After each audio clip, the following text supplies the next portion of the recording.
Ces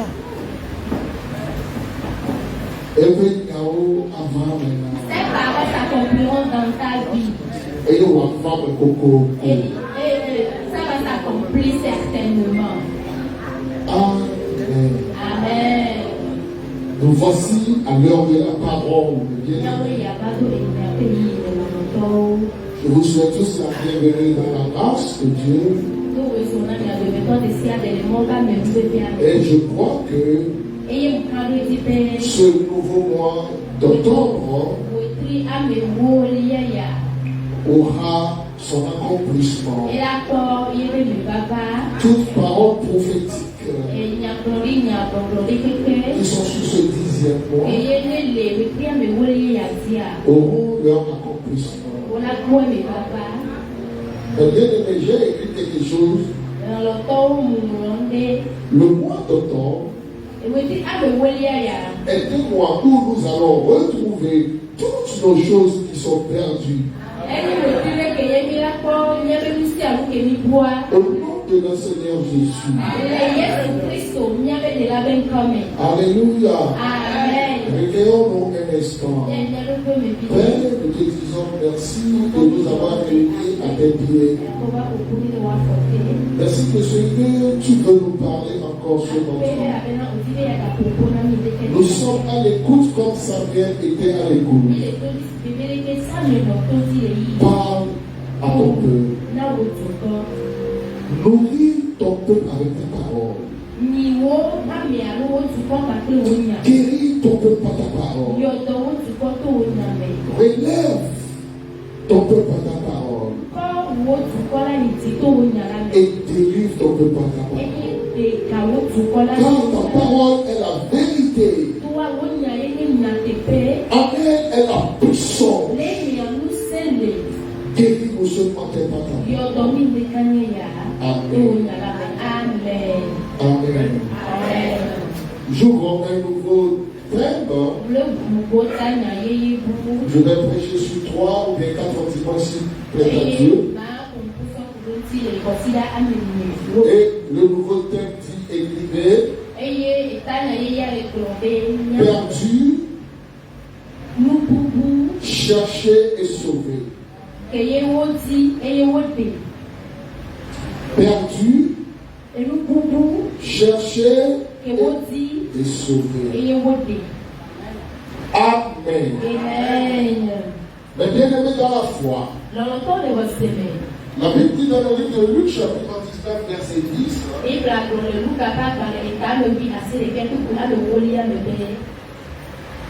Quand le Fils de l'homme est venu pour chercher et sauver ce qui était perdu.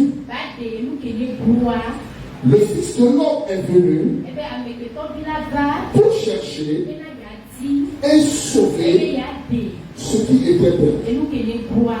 La vraie mission du Seigneur Jésus sur la terre est de chercher et sauver.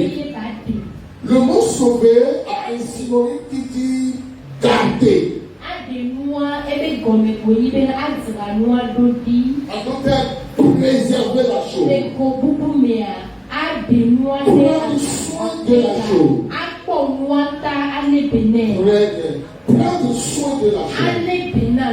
Donc, Jésus a pour mission de chercher et de sauver ce qui était perdu. Avant de chercher quelque chose, nous devons avoir de l'intelligence et savoir que la chose est perdue. Et après l'avoir trouvée, il faut la garder. Mais bien aimé dans la foi, que le Seigneur m'aide à dire ce que le Seigneur m'a dit de dire. Vous savez que j'apprends et j'apprends toujours. Afin que je puisse comprendre pourquoi il a parlé. Et Mais bien aimé dans la foi, lorsque je prie ou bien j'examine la parole de Dieu, j'ai trouvé dans le Luc chapitre 15, du verset 1 à la fin, Jésus a donné 3 paraboles sur ce qui était perdu. Alors, je me suis dit, si le Seigneur peut parler de 3 choses qui étaient perdues, donc il est important d'apprendre, d'étudier et de savoir le sens de ce mot perdu. Et si la chose est perdue, il faut la chercher. Et si l'on cherche, on parvient à le trouver. Et si l'on trouve la chose, on la garde. Mais bien aimé, les 3 paraboles concernent premièrement une brebis qui est perdue. Deuxièmement, une pièce d'argent qui est perdue. Et troisièmement, il a parlé d'un fils qui est perdu. Si je vais parler sur les 3 choses, mais je vais commencer par la 3e pour finir.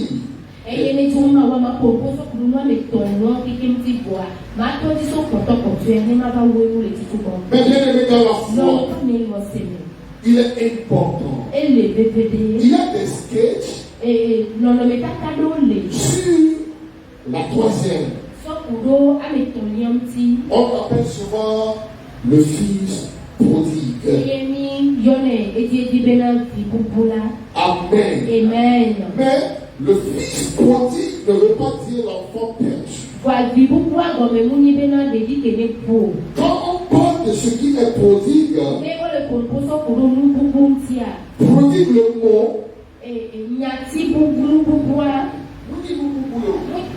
C'est pas la chose perdue.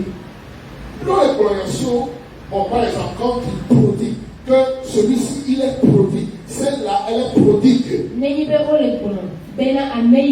Elle est prodigue.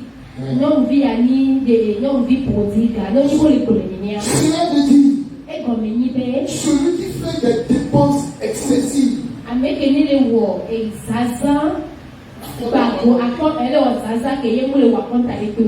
Et celui qui dilapide les biens. Très bien. C'est celui-là qu'on dit qu'il est prodigue. Amen.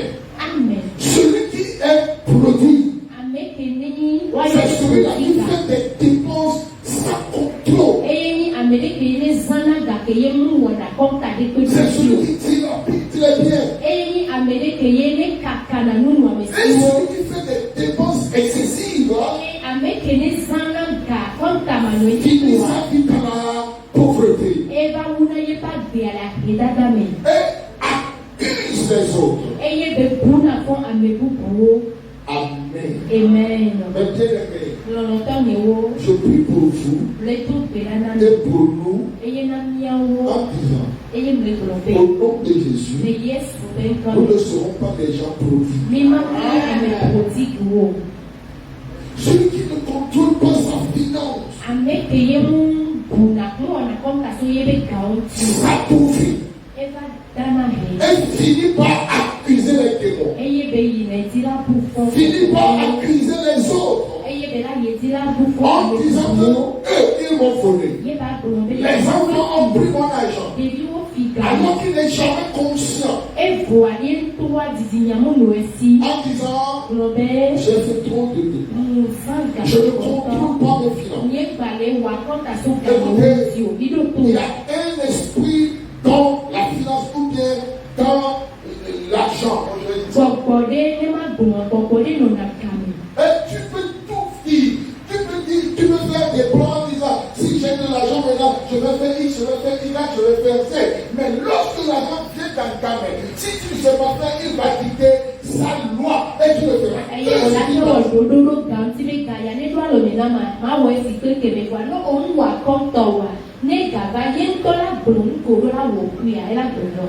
ne sais pas faire, tu seras ce qu'il t'a dit de faire. Et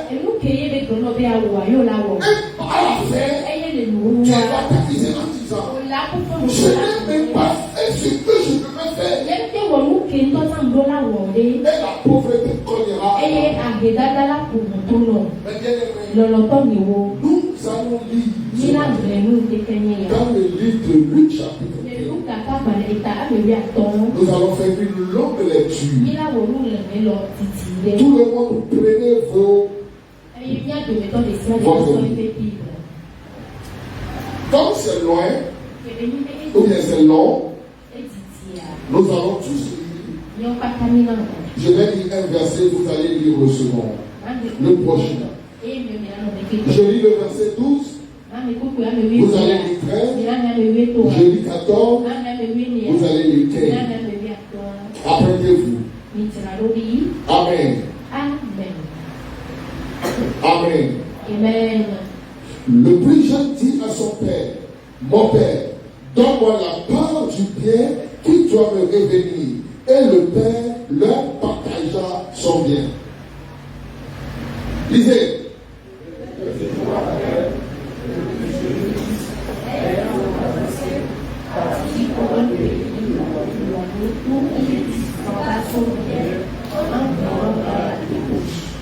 Lorsqu'il eut trop de pensées, une grande famille suivait dans le pays et il commença à se trouver dans le besoin.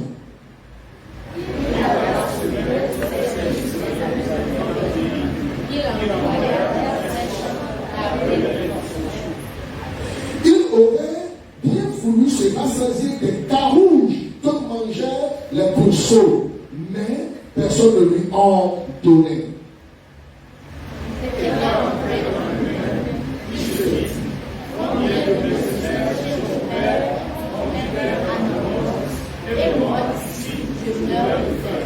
Je me lèverai, j'irai vers mon père et je lui dirai, mon père, j'ai péché contre le ciel et contre toi. Je me suis désigné d'appeler ton fils. Traite-moi comme l'un de tes fils. Et il se leva et il alla vers son père. Comme il était encore loin, son père le vit et fut ému de compassion. Il courut se jeter à son cou et il le baisa. Le fils lui dit, mon père, j'ai péché contre le ciel et contre toi. Je suis désigné d'appeler ton fils. Mais le père dit à ses serviteurs, apportez vite la plus belle robe et l'en revêtez. Mettez-lui un anneau au doigt et des souliers aux pieds.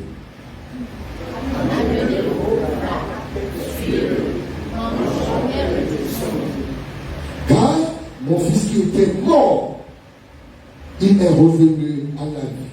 Il était perdu et il est retrouvé. Et il commençait à se réjouir.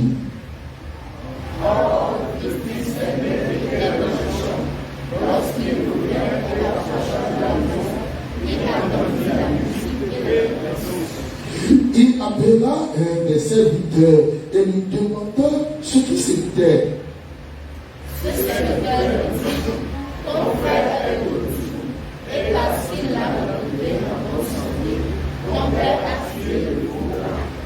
Il se mit en colère et ne voulut pas entrer. Son père sortit et le pria d'entrer.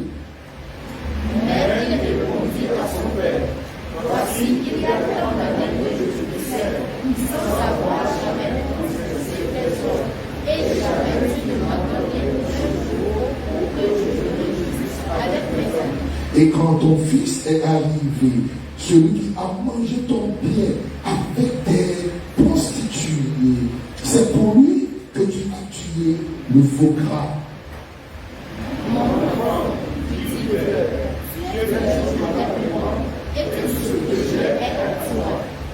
Mais il fallait bien s'égayer et se réjouir parce que ton frère, tout voici, était mort.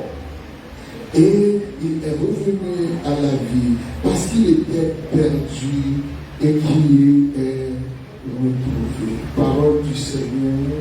Amen. Jésus-Christ dans mon âme. Dans les versets que nous avions lus, comportent 3 grandes leçons que nous ne pouvons pas terminer aujourd'hui. Alléluia. Amen. 3 grandes leçons que je peux prêcher sur 6 dimanches. Mais je vais faire des efforts pour prêcher la première partie ce matin. Amen. Amen. Amen. Amen. Mais bien aimé dans la foi, la première leçon que nous devons apprendre aujourd'hui est l'idée. Lorsque le mois devient mai, le mois, lorsqu'il devient mai, au verset 12e, nous voyons qu'étant un enfant de père riche, et cet enfant est égocentrique.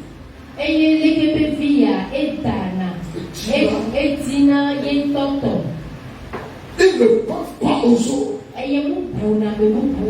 Il ne pense qu'à lui. Toujours pour lui.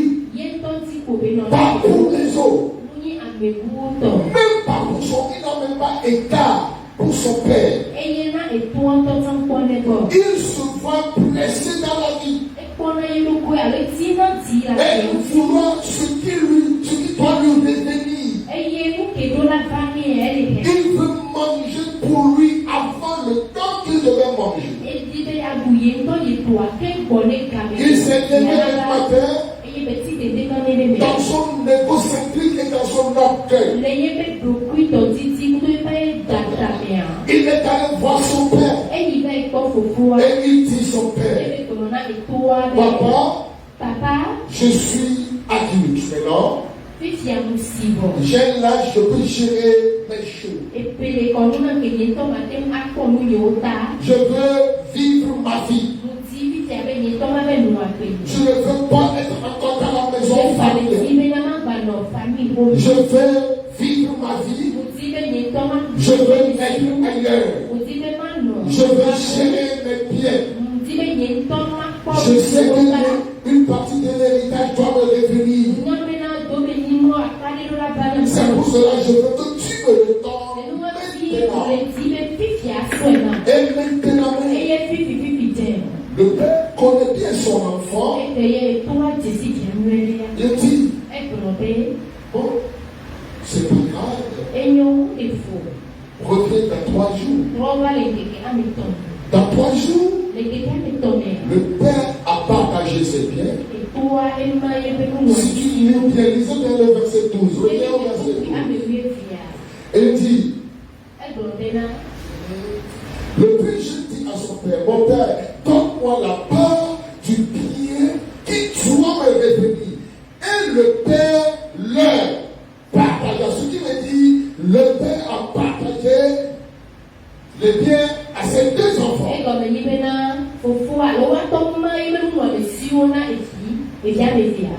Le père n'a pas donné ce qui doit revenir à son enfant seul, non. Vous allez comprendre plus tard pourquoi j'insiste sur le leur ici. La Bible dit, le père leur partageant sont des choses qu'il a. Puisqu'il a 2 enfants, il a partagé son héritage à 2 et les remis.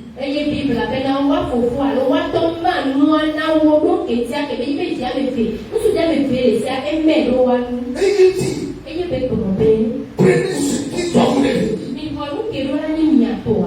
Ce qui doit vous lever. Il ne demande pas pour son frère. Mais l'héritage doit être donné après la mort du père. Mais lui, il dit, donne-moi ce qui doit me retenir avant ce temps. L'égocentrice dit, il ne veut que pour lui. Vous savez, même que certains d'entre nous avec Dieu, on est égocentrique.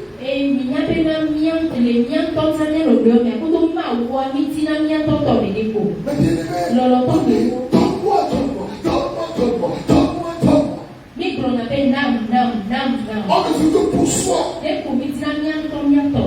Et Dieu, étant bon, il a laissé. Souvent on dit, nous disons que lorsque l'enfant a appris les choses, il est parti. Non, la Bible n'a pas dit cela. Verset 13. Peu de jours après, cela veut dire, lorsqu'il a reçu les biens, il est resté encore à la maison pour quelques jours, pour planifier ce qu'il devait faire. Lorsque le mois devient maître, on me dit que ce que ça plaît, ça nous plaît. On ne réfléchit pas. On ne pense pas aux conséquences. Là, on dit donne-moi. Aujourd'hui, c'est moi. Et peu de jours après, il est parti dans une ville éloignée, là où il fait sa vie. Et c'est ce verset qui dit qu'il est un enfant prodigue.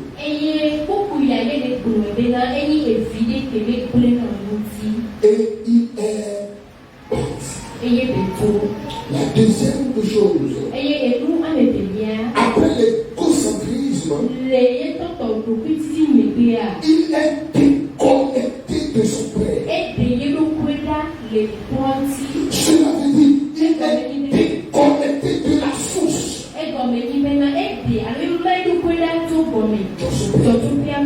Un père est synonyme de la source. Et c'est du père que coule la bénédiction, que coule tout ce que tu as.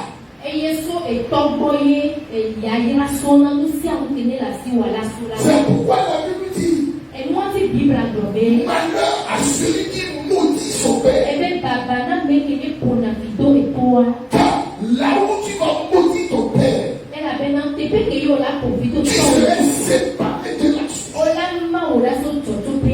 Celui qui est déconnecté de la source n'a plus de flux. La bénédiction est coupée. Amen. Nous devons faire très attention. Quelqu'un me dirait que lui, il n'a plus un père, car son père est décédé. Mais tu as un père spirituel. Tu as un directeur. Tu as un maître dans ta vie. Tu as quelqu'un que tu considères comme un pasteur. Mais bien-aimé, à qui si on dit aujourd'hui, va et appelle quelqu'un, tu peux aller vers lui et dire, je veux que tu me fasses ceci ou cela.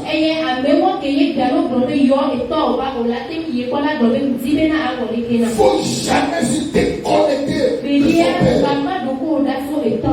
C'est pourquoi Jean de la Fontaine a dit, gardez-vous de votre héritage de vos parents.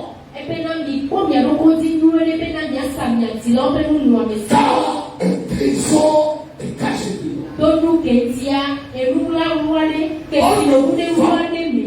On ne vend pas son père.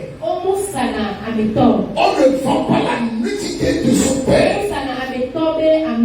On ne vend pas ce qui appartient à son père. Mais dans la foi, l'enfant a quitté. Il a coupé le lien. Il a rompu avec la source.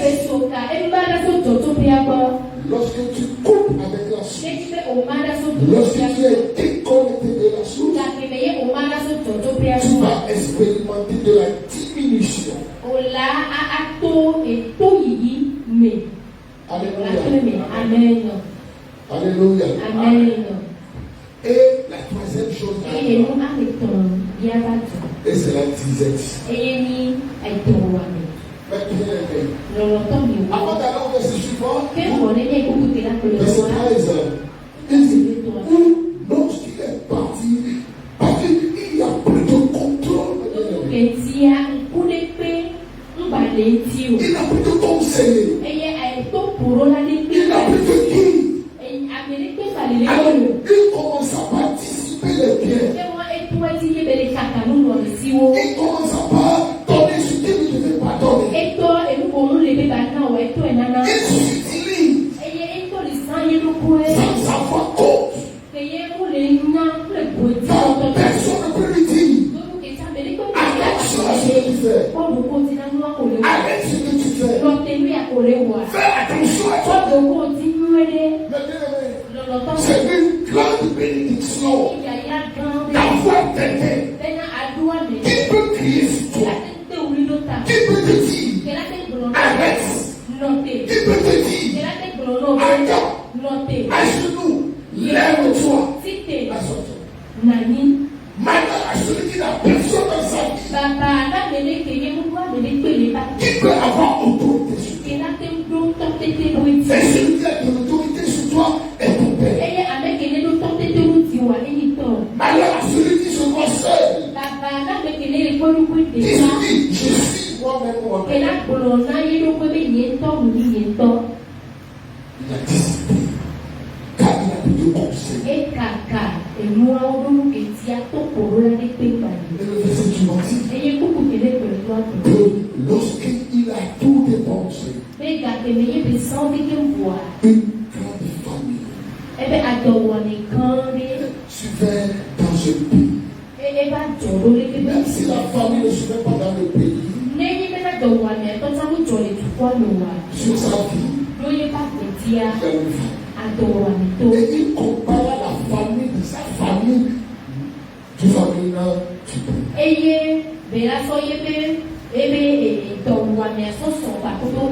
Même à l'église, aujourd'hui, déjà on a disait. Car il avait dissipé les pays qui ne devaient pas dissiper. Ils avaient dépensé là où ils ne devaient pas dépenser. Et lorsque ils ont besoin aujourd'hui de la chose, ils éprouvent la faim parce qu'ils n'avaient pas su garder ce qui est.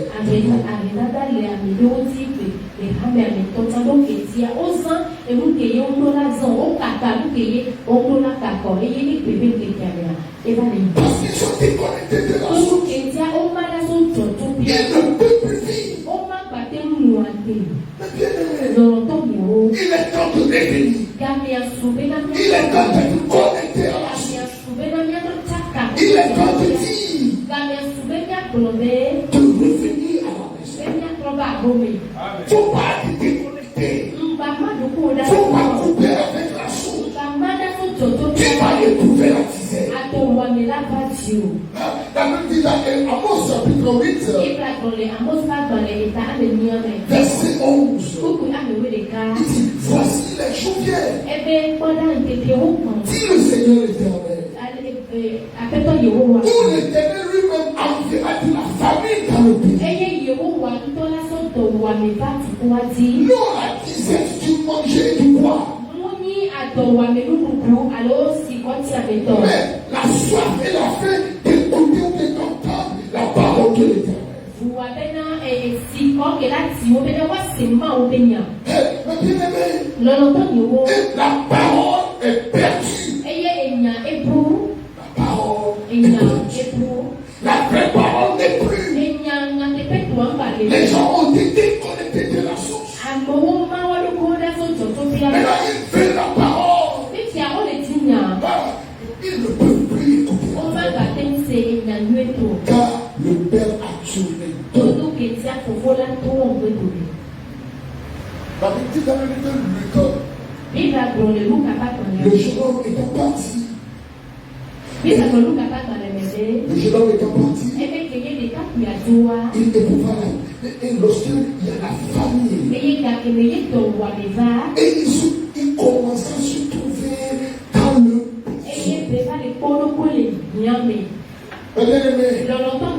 lorsque tu es dans le besoin, on te proposera beaucoup de choses. Ce que tu avais été, tu iras vers eux. La première fois, ils vont te donner quelque chose. Ce sont des liens qui vont te donner. Parce que tu leur avais donné une fois, ils ne te donneront jamais égal à ce que tu leur as donné. Mais ils te donneront moins.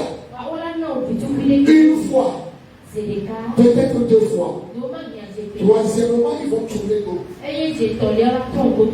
C'est ce qui était arrivé.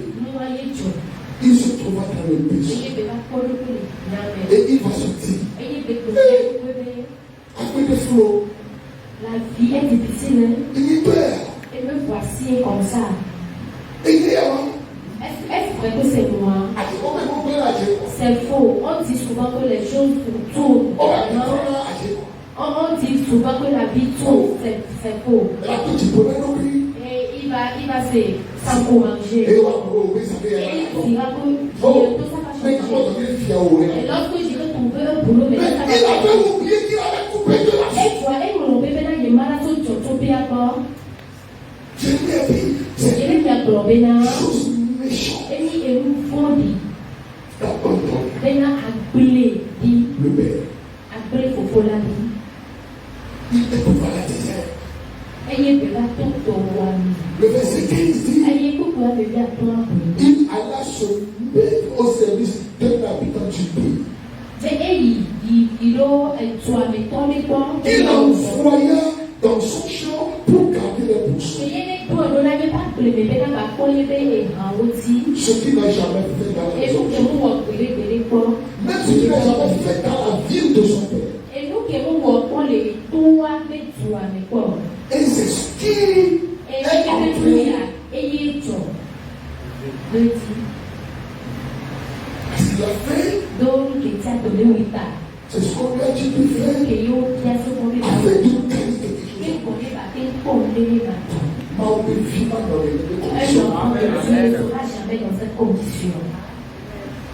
Pour être un enfant de poupée et éprouver la tisée. Jusqu'à ce que on te dira, va dans vos champs, non pas pour travailler la terre, mais pour garder mes poursuites. Pour le juste, c'est de l'abomination. Le verset 16 qui est plus triste. Triste. Il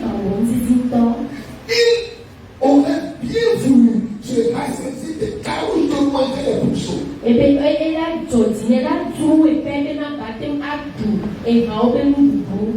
personne ne lui a donné. Ce que mangeait les pourceaux, il a envie de manger. Mais il y a aussi des surveillants qui surveillent ce que mangeait les pourceaux. Et lui ne peut pas passer la Vous ne comprenez pas. Ça, c'est un langage biblique. Je vais vous expliquer. Qu'est-ce que le verset 16 voulait dire? Écoutez-moi, regardez-moi bien s'il vous plaît. C'est comme une femme Qui a dissipé ses biens? Qui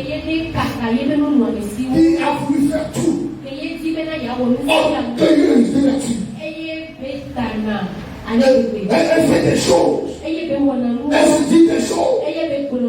Jusqu'à un jour, tout était perdu. Puisqu'elle était orgueilleuse, il n'a plus rien. Maintenant, elle a voulu, à cause de l'affaire, écoutez s'il vous plaît. C'est une caricature que je voulais faire. Elle a voulu se prostituer pour manger.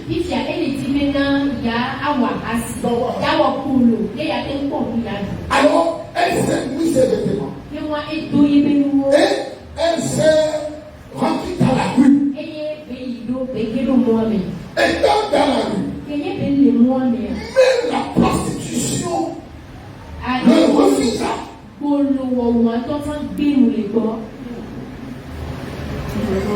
Personne ne voulut s'approcher d'elle. Écoutez, c'est ça qui explique le verset 16. Jusqu'à ce qu'elle a écrit sur sa porte free sex.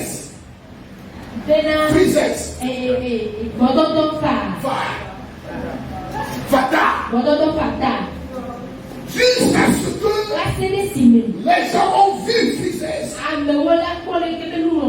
Et ont dépassé sa porte.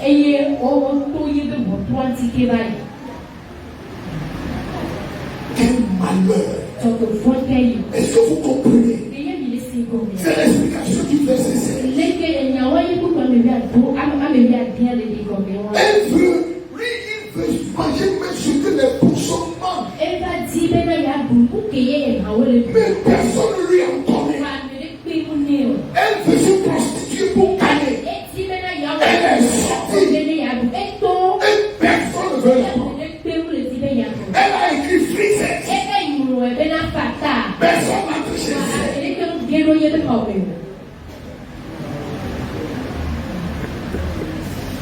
N'est-ce pas que c'est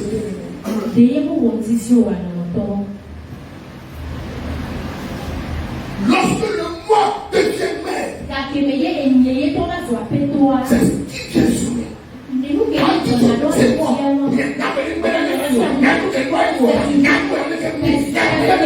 Je ne fais que ce que je veux. Jusqu'à étant que ton père dit. Comme tu es ainsi, le pasteur dira comme c'est ta nature. Tes amis diront comme c'est ta nature. Personne qui peut te conseiller tout le monde tu vas écrire le sexe gratuit sur ta porte. Mais personne ne viendra. C'est pas, n'est-ce pas? Cette personne qui est un prince dans sa maison. Elle est maintenant dans une situation, on est dans cette situation.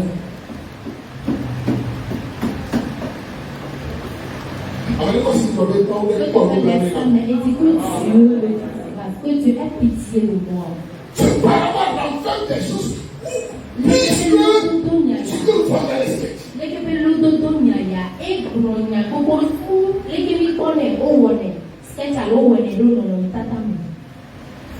La première leçon,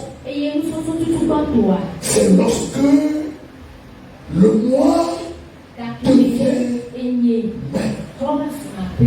Nous devons prier le Seigneur. Même si je m'arrête ici, c'est bon ou bien.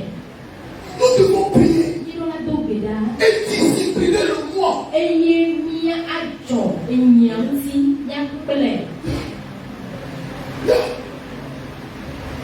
Nous devons discipliner ce qui est en nous. La Bible a appelé dans le livre de Romains, le vieil homme, c'est le moi. Il est égocentrique. Il est orgueilleux. Il est dans les femmes, il est dans les hommes. Lorsque tu te donnes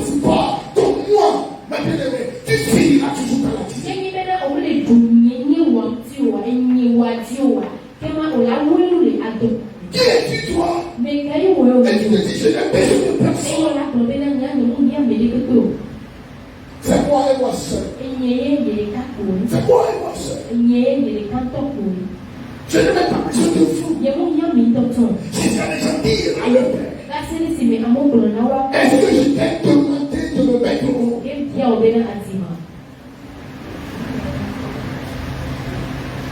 C'est lorsque le moi devient vrai. La deuxième leçon. Je vais commencer et arrêter en chemin.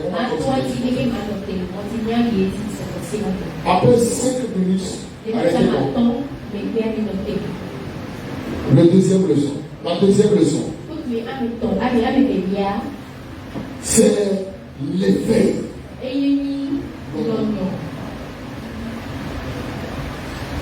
Qu'appelle-t-on éveil?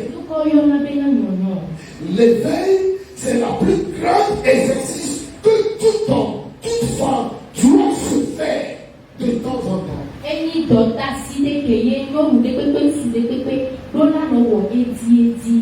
L'éveil. La Bible dit, verset 17. Regardez tout sur l'écran. Et avec une voix claire et limpide, nous allons lire. 1, 2, lisons. Point. Recommençons. 1, 2, disons.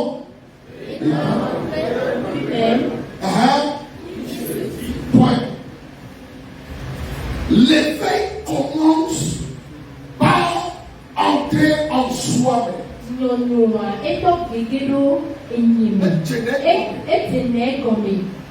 Lorsque tu commences par entrer en toi,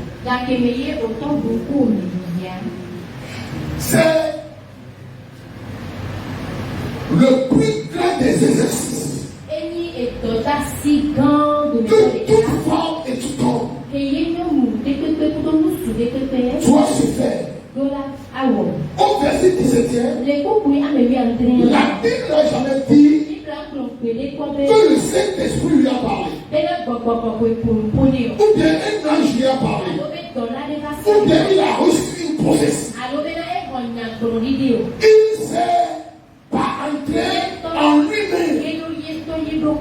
Mais bien aimé, lorsque tu vas commencer par entrer en toi-même, tu verras et tu sauras que tu as beaucoup fauté.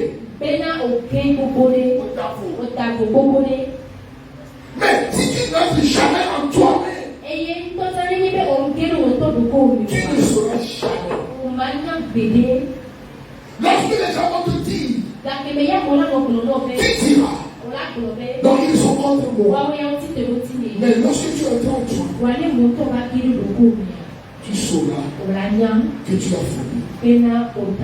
La Bible dit, il fait une introspection. Et il s'est dit, et il s'est dit, qu'est-ce que tu te dis? Est-ce que tu as une fois allé en toi? L'éveil. Lorsque tu commences à entrer en toi, écoutez, l'éveil se réveiller. Alors que toi, tu peux être. L'éveil est personnel. Très bien. Étant entré en toi, qu'est-ce que tu es sorti avec?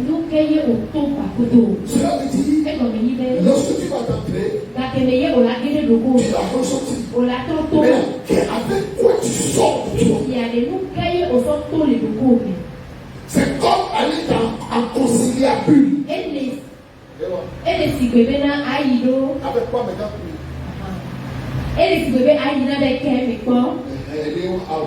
Avec quoi maintenant? Cela veut dire tu es entré en conciliabule. Et maintenant, étant là-bas, Tu dois sortir avec quelque chose. Avec quoi sortiras-tu? Lorsque tu es à création, cet enfant, lorsque il est entré en lui, il est sorti, premièrement, écrivez avec une décision. Amen. Amen. Il est sorti avec une décision. Au verset 18, il dit, je me lèverai. Quelqu'un dit, je me lèverai. Celui qui dort ne dit jamais, je me lèverai. C'est ce qui est dans les têtes des vains qui peut se dire, je me lèverai. Une décision personnelle. La puissance de la décision écrivée réside dans la capacité à transformer des situations.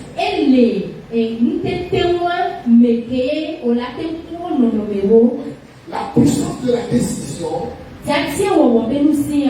réside dans la capacité ou dans sa capacité à transformer des situations, à façonner une vie et à provoquer un changement significatif.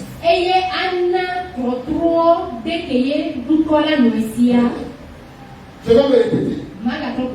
La puissance de la décision réside dans sa capacité à transformer une situation,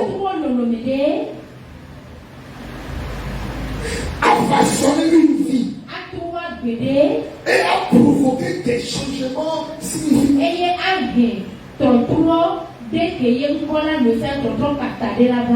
Lorsque l'enfant est entré en lui, premièrement, il est sorti avec une décision. Et la décision dit, je ne vais plus rester ici. Il dit, je veux.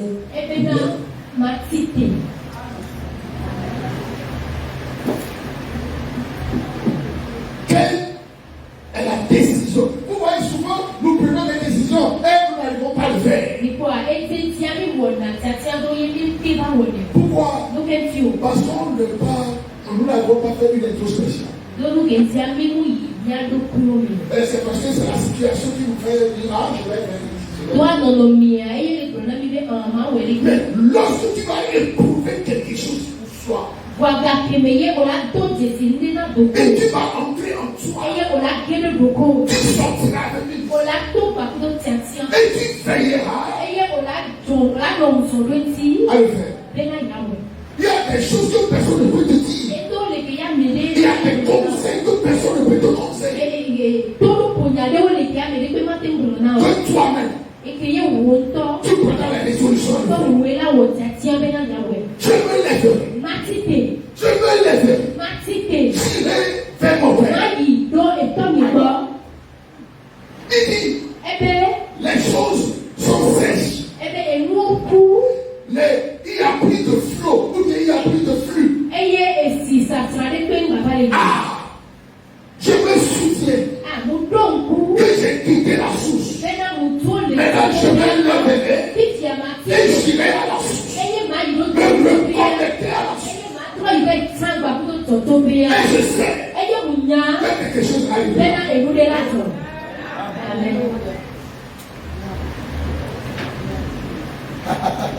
Amen.